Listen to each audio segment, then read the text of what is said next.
More than 5 kilometers beneath the surface of the Pacific Ocean sits the wreckage of an American warship.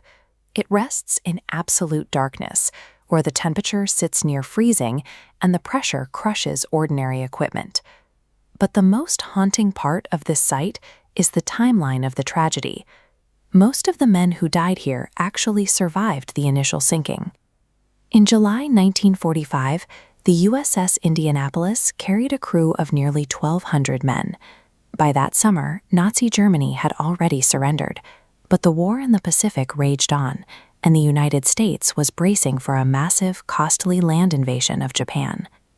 On July 16th, the heavy cruiser rushed out of San Francisco toward the island of Tinian. Her crew carried highly classified cargo under strict orders, though the vast majority of the men on board had no idea what they were guarding.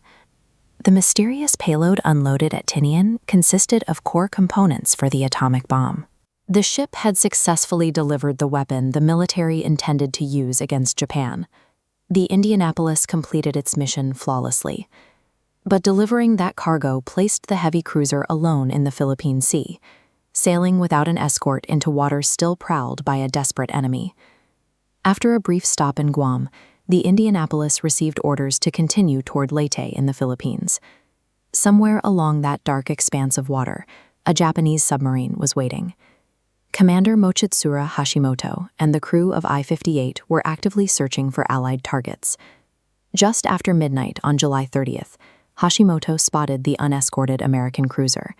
He launched his torpedoes, striking the hull with massive, fatal explosions.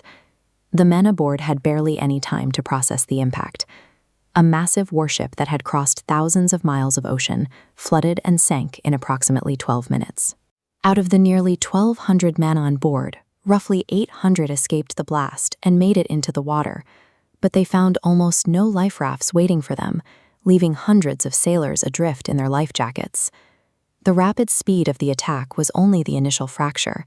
It would soon trigger a chain of systemic communication failures that left those survivors completely isolated. When the sun rose on the first morning, the ocean stretched endlessly in every direction. 800 exhausted, injured men bobbed in the swells, with no land and no rescue ships on the horizon. The blinding Pacific sun beat down mercilessly. With no fresh water available, the sailors quickly began to suffer from severe dehydration and exposure. The thrashing of hundreds of men in the water soon attracted oceanic white-tip sharks. Over the next several days, the predators circled the drifting groups, attacking the wounded and the isolated. The sharks were a constant terror, but the environment itself was far deadlier. Every passing hour of thirst and exposure slowly drained the men's strength, quietly pulling them under the waves. No rescue fleet appeared due to a critical failure of time. The ship sank too fast to broadcast coordinates. Then, as day 2 passed, she failed to arrive at Leyte, but broken Navy reporting procedures meant her absence triggered no alarms. While the sailors hallucinated from dehydration and fought to keep their heads above water, the Naval Command and the men's own families assumed they were still safely aboard a functioning warship. Help only arrived on the 4th day by pure accident. Lieutenant Wilbur Gwynn was piloting a PV-Win Ventura bomber on a routine patrol when he spotted a massive oil slick and hundreds of heads bobbing in the water. Aircraft and ships eventually converged on the coordinates, but they were too late for most. Out of the roughly 800 men who survived the torpedoes, rescuers pulled only 316 alive from the sea. 880 men were dead. The vast majority of those casualties did not succumb to the torpedoes. They died because the command structure completely lost track of one of its own heavy cruisers. When the survivors reached land, the grief shifted into aggressive scrutiny. The public and the military demanded to know how a major warship could vanish without an escort or a timely rescue operation. The Navy focused its attention on the ship's commanding officer, Captain Charles B. McVay III. He became the center of the controversy and was brought before a court-martial. The primary charge centered on his failure to zigzag the ship to evade submarines. Yet even the Japanese commander, Mochitsuda Hashimoto, testified at the inquiry that a zigzag maneuver would not have prevented his torpedoes from hitting their mark.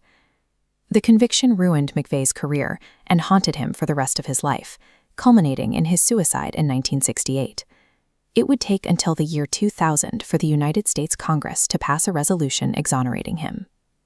The disaster required a dangerous route, an undetected submarine, rapid flooding, and gross negligence in tracking arrivals. Placing the blame entirely on one captain ignored the systemic breakdown that actually cost so many lives. While the legal battles ended, the physical ship remained lost. For 72 years, the exact coordinates of the sinking sat unsolved, leaving families without a physical location to mourn. Searching the Philippine Sea meant mapping one of the deepest regions of the Pacific. It requires equipment capable of withstanding immense pressure in absolute darkness. Finally, in August 2017, a research team led by Microsoft co-founder Paul Allen managed to locate the debris field. Using advanced remote-operated vehicles, they documented the wreckage resting 5,500 meters beneath the surface. To put that into perspective, you could drop Mount Everest into the trench at that location, and the peak would still not break the waves. There will never be a salvage operation. The USS Indianapolis is an active war grave, legally and morally protected, so the remains of the men who went down with the ship can rest undisturbed. After decades of silence, the warship has been found, but it stays exactly where it fell. It serves as a permanent warning about the sheer speed of disaster and a quiet memorial to the 880 men who never made it home.